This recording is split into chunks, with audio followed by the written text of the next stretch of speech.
саламатсыздар ме, құрметті көрермендер? Бүгін сіздермен Италияның жасап жейтін өте жұмсақ пирогын көрсететін боламын. Ал ендеше кеттік. Ең бірінші 3 жұмыртқаны ыдысымызға жарып аламыз. Блин, менде әкелмек болмады.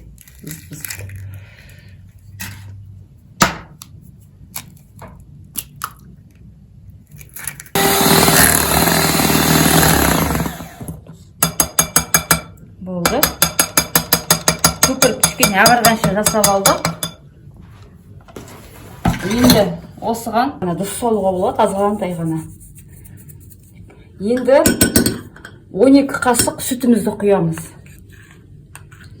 Бұл пирогтың аты 12 қасық шамасы. Біреу, жылы сүт болу керек міндетті түрде. Екеу, үшеу, төртеу, бесеу, алтау, жетеу, 8, 9, 10, 11, 12 жаңа арасында аз болып кетіп қалды, 12 қасық. Енді ванилин қосамыз, неше грамдық, кішкентай дәмін келтіру үшін ванилин. Енді ұнмен бірге 12 қасық ұнмен бірге разрыхлительді 7 грамдық разрыхлитель қосатын боламыз.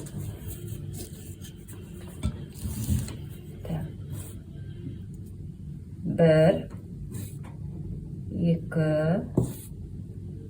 3, 4, 5, 6, 7, 8, 9, 10, 11, 12. Осыған енді жаңағы қазақша не дейтін қопсытқыш есебі разрыхлитель қосамыз, онымен араластырып.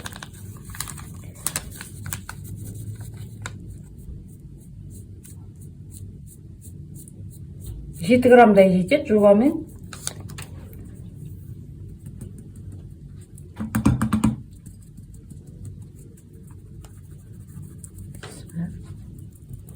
Енді жақсылап араластырамыз.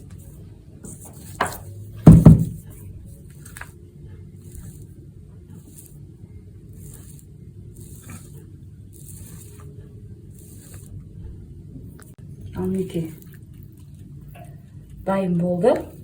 Осыны ыдысымызға құйып, мінекей астынан қағаз төсеңіздер, кішкене сұйықмай құя салсаңыздар артығымен.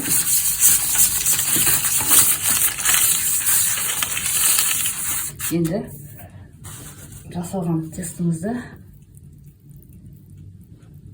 бісміллә деп құямыз.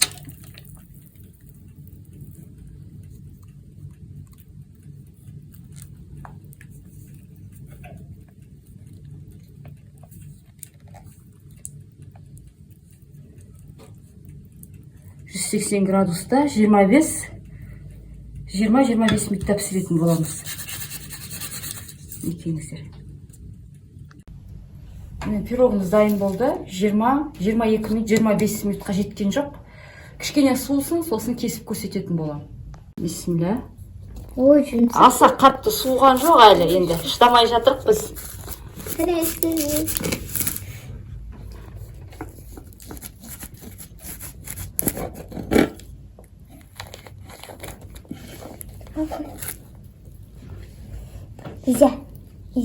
Некелеріңіз жіп-жұмсақ бұлқылдап тұр. Қасықпен вилкамен жейміз.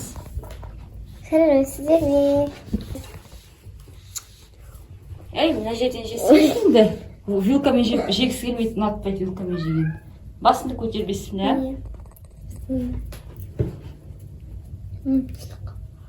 Ыстық па? Дәмі қалай? Дәмі құшта. Неке жақындап көрсетейік. Кішкене ыстықтау. Сол, қандамызда.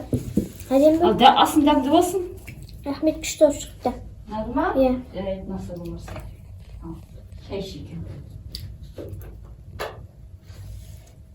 Ал мінекей итальяндық пирогымыз дайын болды. Өте жұмсақ, өте тез пісті, оңай және де осылай жасап көріңіздер. Ұнаса лайк басыңыздар, подписка жасап кетіңіздер. Астынан комментарияға жазып кетуді ұмытпаңыздар. Қош сау болыңыздар.